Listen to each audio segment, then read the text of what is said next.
Bien, quelles sont les deux parties du savon? D'abord, la partie R, c'est une partie hydrophobe.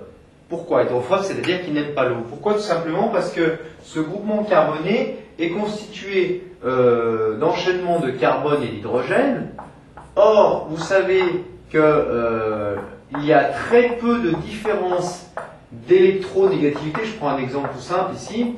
Très peu de différence d'électronégativité entre le carbone et l'hydrogène. Ce qui veut dire que il n'y a pas de raison que ce carbone attire plus les électrons que l'hydrogène. Autrement dit, il n'y a pas de charge partielle sur le carbone, pas de charge partielle sur l'hydrogène.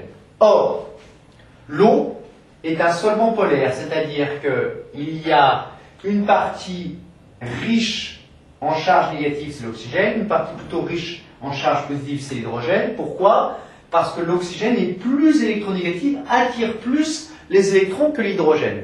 Par conséquent, cette molécule d'eau qui est polaire ne voit aucun pôle dans cette partie de la chaîne carbonée R, donc n'est absolument pas attirée par la chaîne carbonée. Par contre, observons maintenant la deuxième partie du savon, c'est-à-dire cette partie COO-. L'oxygène étant plus électronégatif que le carbone, eh bien l'oxygène sera plutôt delta-, et le carbone sera plutôt delta+. C'est-à-dire que cette liaison sera polarisée. Autrement dit, les molécules d'eau, elles, vont pouvoir entourer cette chaîne-là. Donc cette chaîne-là va aimer l'eau, elle sera hydrophile. Et comment est-ce qu'elle va l'entourer? Eh bien, par exemple, cette partie-là est riche en électrons, cette partie-là est pauvre en électrons, donc les atomes d'hydrogène de la molécule d'eau vont venir plutôt s'orienter comme ceci, ici et puis ici.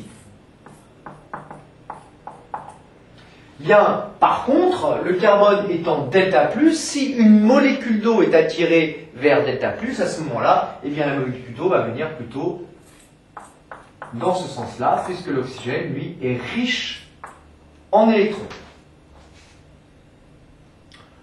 En conclusion, le groupement R est hydrophobe, n'aime pas l'eau, et le groupement CO- est hydrophile, c'est-à-dire qu'il aime l'eau.